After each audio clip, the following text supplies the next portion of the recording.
Buraya. Dün Dünya Gazeteciler Günü'ydü. 10 Ocak. Biz biliyoruz ki 7 Ekim'den bu yana 200'ün üzerinde gazeteci hayatını kaybetti Gazze'de. Savaşta gazeteciye dokunulmaz. Savaşta çocuğa dokunulmaz. Kadına dokunulmaz. Savaşta hastaneye, doktora, sağlık çalışanına dokunulmaz idi. Bunu söyleyen Batı idi.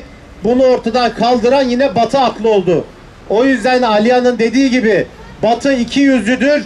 Batı bugünkü zenginliğini sömürgesine borçludur. Bunu aynı Elyakin şimdi yaşıyoruz. O yüzden Batı'nın aldatmaları, Batı'nın Dünya İnsan Hakları Günü, Çocuk Hakları Günü, Kadın Hakları Günü aldatmacalarının bugün tarihin çöplüğüne gittiğini gördüğümüz gündür bugün. Allah bunu da zihinlerde kalan bir hatıra olarak bırakmak istiyoruz. Dün 10 Ocak Çalışan Gazeteciler Günü'nde işgal ordusu Gazze şeridinin orta kesiminde yer alan Nusayrat bölgesindeki El Cedid'de çok sayıda gazetecinin bulunduğu alanı kuşattıktan sonra buradakileri hedef aldı.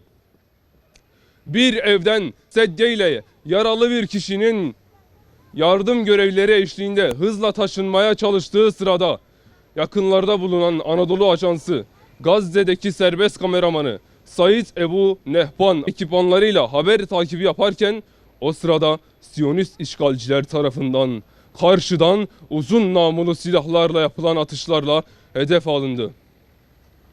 Ebu Nehban'ın şehit edilmesiyle Siyonist işgal rejiminin 7 Ekim 2023'ten bu yana Gazze şeridinde düzenlediği saldırılarda şehit edilen gazeteci sayısı 203 oldu.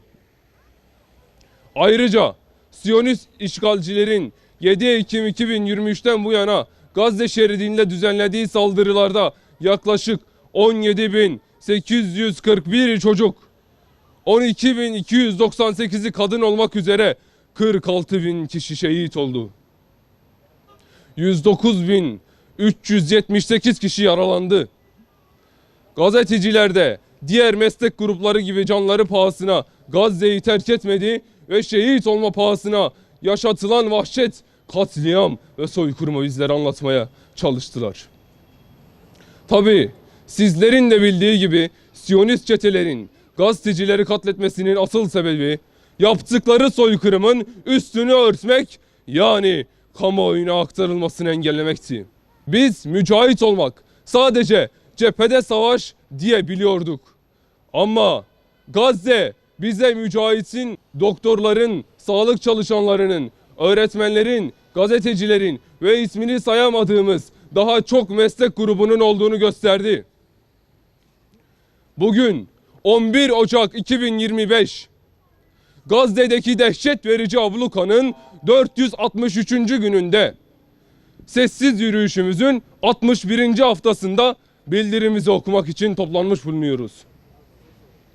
Bizler memleketimizin dört bir yanında görev yapan hekim ve sağlık çalışanları olarak Gazze'deki sağlık krizini bir yılı aşkın süredir büyük bir endişe ve öfke ile takip etmekteyiz. Sahada çalışan gazetecilerin, Gazze'li meslektaşlarımızdan, insani ve uluslararası yardım çalışmaları yapan kuruluş ve organizasyonlardan bize ulaşan bilgiler durumun vahimiyetini gözler önüne sermektedir. Gazze'deki saldırıların insani yardım girişi ve dağıtımına engel olduğuna, kasten organize edilmiş bir kıtlığa sebep olduğuna ve sağlık sisteminin sistemli saldırılarla yerle bir edildiğine ne yazık ki tanık olmaktayız. Gazze'nin her yerinde insansız hava araçlarıyla, keskin nişancılarla, hava ve kara bombardımanıyla sivil çocuklara, kadınlara ve erkeklere yönelik katliamlar gerçekleşiyor. %70'i kadın ve çocuk olmak üzere 46 binden fazla insan İsrail saldırılarıyla hayatını kaybetti. Yerleşim alanlarının kasıtlı olarak yok edildiğine şahit olduk. 450 günü aşkındır evlerinden sürülen, güvencesiz koşullar altında yaşamaya zorlanan kardeşlerimizin mazlumluğuna şahit olmaktayız. Geçtiğimiz hafta İsrailli askerler tarafından alıkonulan Doktor Hüssam Ebu Safiye'den halen bir haber alınabilmiş değil. Hekimler olarak vakarlı ve onurlu duruşla direnişin sembollerinden biri olan Doktor Hüssam'ın serbest bırakılması çağrımızı yineliyoruz. Uluslararası kamuoyunu ve devletleri bir kez daha İsrail üzerindeki baskıyı artırmaya davet ediyoruz. Soykırımın suçlarının önlenmesi ve iyileştirilmesinde sağlık sisteminin, hastanelerin ve sağlık çalışanlarının rolünü büyük önem arz etmektedir. Sağlık çalışanları ve sağlığı koruyanlar olarak bizim değerlerimiz en az teknik becerilerimiz kadar önemlidir. Bu soykırıma seyirci kalacak değiliz. Bu nedenle memleketimizin her tarafından yükselen sesimizi sivillerin hedef alındığı güvenli koşullarda çalışabilmeyi talep eden Gazze'li meslektaşlarımızın sesleriyle birleştiriyoruz. Uluslararası toplumu, devletleri ve ilgili yönetimleri Gazze halkına karşı yapılan soykırım ile ilgili bir kez daha uyarıyor ve şunları talep ediyoruz. Acil bir şekilde kalıcı ateşkes sağlansın. Gazze'deki abluka kaldırılsın. İnsani ve tıbbi yardımların ve tıbbi yardım sağlayacak heyetlerin Gazze'ye girişi sağlansın. Hastanelere yönelik saldırılar durdurulsun. Sağlık tesisleri ve sivil yapılar korunup tahrip olanlar yeniden inşa edilsin. Bu sonuçta ancak Gazze halkının yaşamını korumaya yönelik uluslararası bir siyasetle İsrail'e yönelik somut siyasi ve iktisadi yaptırımlar yoluyla ulaşılabilir. Bizler tüm toplumların ve devletlerin üzerine düşen görevi yapılmasını bekliyoruz. Herkesi bu apaçık zulme karşı elinden, dilinden gelen her şeyi yapmaya davet ediyoruz. Ve özellikle boykota davet ediyoruz. Kanıksamayacağız. Normalleştirmeyeceğiz. Sabırla ve azimle zulme karşı çıkanlar olacağız. Biz bunu bir temsiliyet olarak inşallah burada icra ediyoruz.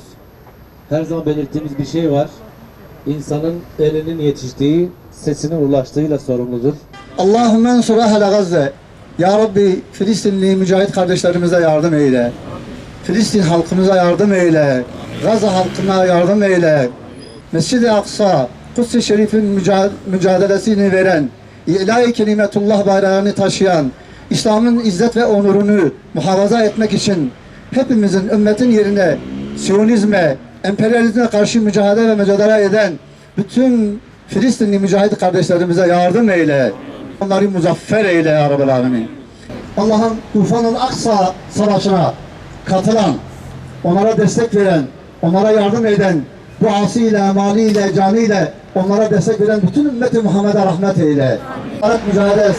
Mücadelesi uğrunda bir araya gelip vücut olarak ayağa kalkmayı nasip eyle ya Rabbel Alemin. İslam ümmetine cesaret ver, nusret ver, yardım et ya Rabbel Alemin.